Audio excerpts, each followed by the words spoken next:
आफै आफू गाडी चलाउँदै अगाडि बढिराख्नु भएको छ।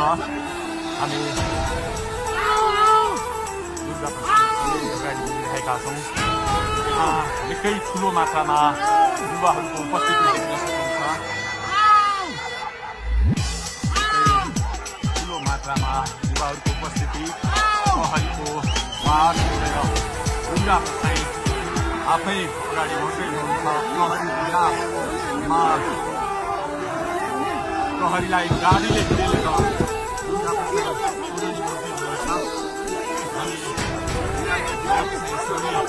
अगाडि बढ्दैछौँ।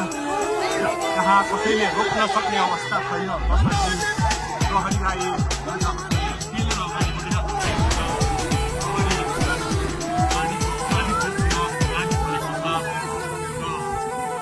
प्रसादले प्रहरी भेट क्लियर छोडिसक्नु भएको छ र अब अगाडि सशस्त्र प्रहरीको टोलिरहेको छ।